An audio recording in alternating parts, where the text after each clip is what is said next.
सारी स्ट्रीट का चीज है,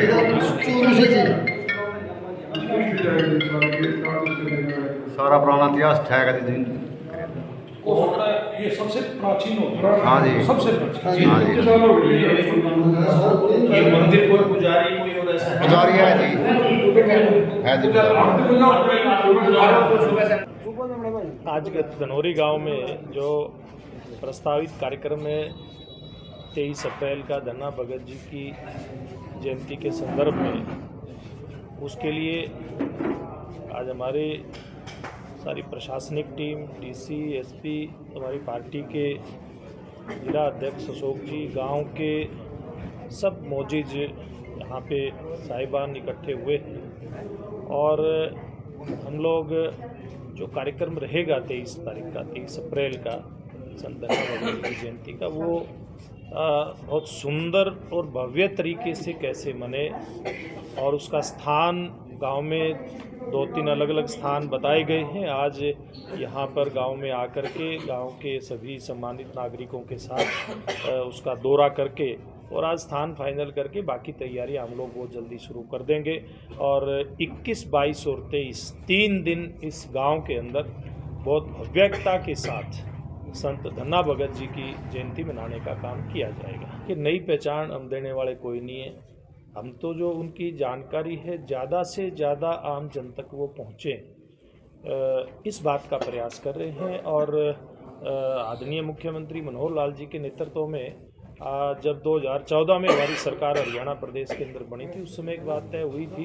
कि हम लोग हरियाणा प्रदेश के अंदर सब संत महात्माओं की जो जयंतियां हैं वो सरकारी स्तर पर मनाने का काम करेंगे और उसी कड़ी में आज ये कार्यक्रम यहाँ पे रखा गया है। और मैं समझता हूँ इस प्रकार के जो उस समय के जो संत हुए हैं, उस समय के जो कवि हुए हैं, खास करके जो भक्ति काल था, वो दौर गुरु नानक साहब से लेकर के गुरु गोविंद सिंह जी का दौर था, वो दौर संत रविदास जी का दौर था, संत कबीर साहब का दौर था, वो संत धन्ना भगत जी का दौर था। और ये मोटे तौर पे चाहे संत रविदास जी की बात करें, कबीर साहब की बात करें या फिर संत धन्ना भगत जी की बात करें, ये सब लोग उस समय के महान संत, महान तपस्वी रामानंद जी के शिष्य हुए हैं। एक ये भी उनमें समानता है बहुत सारे संत महात्माओं के अंदर। तो वो आज फिर से लोगों के बीच में दोबारा से वो दौर आए कि ऐसे सब महान संतों की प्रेरणा से, उनकी वाणी से, उनके आशीर्वाद से हम सब लोग समाज में आगे बढ़ते हुए देश को आगे ले जाने का काम करें। इस प्रकार का प्रयास हम सब लोगों का मिलकर। जैसे 2015 में शायद इस प्रकार की पहल, इस प्रकार का समागम। देखिए, ये 3 दिवसीय आयोजन रहेगा 21, 22, 23। 21 तारीख को यहाँ पर सब ग्रामवासी और हम सब लोग मिल करके हवन करेंगे। हवन के बाद भंडारा होगा और शाम को धन्ना भगत जी के जीवन पे उनकी जो यात्रा थी धन्ना जाट से लेकर के और धन्ना भगत जी तक की, उस यात्रा के बारे में जो हरियाणवी संस्कृति है उससे ओतप्रोत वहाँ पे उनके जीवन की गाथा यहाँ पे उसका मंचन होगा।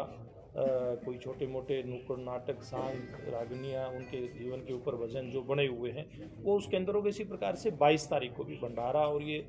सांस्कृतिक संध्या का काम उस दिन भी होगा। और 23 तारीख को फिर बड़ा विशाल कार्यक्रम जिसमें पूरे हरियाणा प्रदेश से धन्ना भगत जी को जो मानने वाले हमारे अनुयायी हैं, खास करके उसमें जाट समाज, जट सिख समाज और अन्य समाज के लोग भी भगत धन्ना जी को बड़ी श्रद्धा के साथ मानते हैं। तो उस दिन हज़ारों की संख्या में यहाँ पर लोग आकर के और उनके अपना यहाँ से जो भी कार्यक्रम होगा उससे प्रेरणा लेकर के लोग यहाँ से जा सकेंगे। बराला साहब संयोजक की भूमिका में है, तो पूरे हरियाणा प्रदेश में लोगों को निमंत्रण देने के लिए, न्योता देने के लिए किस तरह की रूपरेखाएँ हैं? इसमें हर ज़िले में जाकर के बड़ी बड़ी बैठकें करना, कल जैसे हमारी कैथल ज़िले में बैठक थी, परसों जींद ज़िले में बैठक थी, इसी प्रकार से अलग अलग स्थानों पर बैठकें करके और जिसमें हमसे जुड़े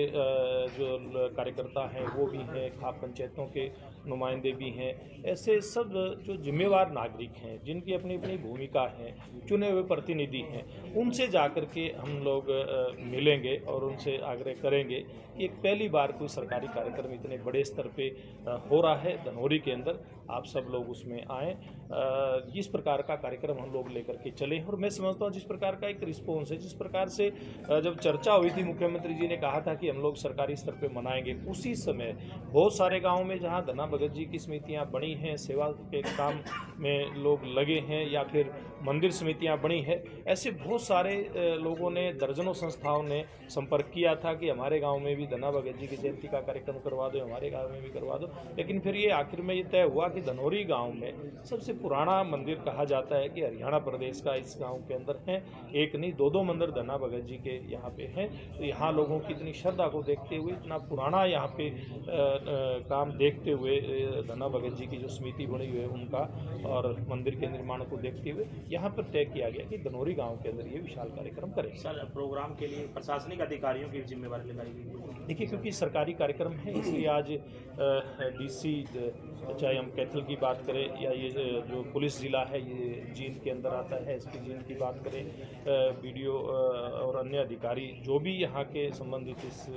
गांव, ब्लॉक, सब डिवीज़न जिले के लगते हैं, सारे यहाँ पे आए हुए हैं। और सारा देख करके कि कार्यक्रम किस स्थान के ऊपर हो, आजकल में तय करके, और जो ग्राउंड स्तर पे, ज़मीनी स्तर पे जो तैयारियां हैं गांव के अंदर, वो भी जल्दी शुरू कर देंगे। राणा साहब, बेमिसाल सोच का गांव रहा है जी। इस गांव ने अपने स्तर पर भवन बनाए हैं, स्कूल बनाए हैं, पुल बनाए हैं, बहुत से इंस्टीट्यूट हैं जो उन्होंने अपने स्तर पर बचत करके इस गांव में, और उस नाते इस गांव की राष्ट्रीय स्तर पर एक पहचान भी है। तो जो ये आयोजन होने जा रहा है, तो क्या सौगातों की बरसात उस दिन होने जा रही है? देखिए, सबसे पहले तो ये गांव की जो एक खासियत है, इसलिए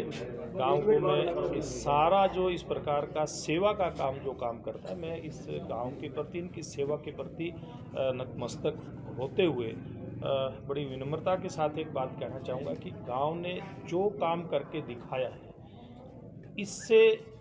जो एक प्रचार होगा, हम लोग भी बताएंगे जाकर के कि धनौरी गांव में स्वयं की प्रेरणा से गांव के मौजूद लोग, यहाँ की पंचायत, अलग अलग संस्थाओं के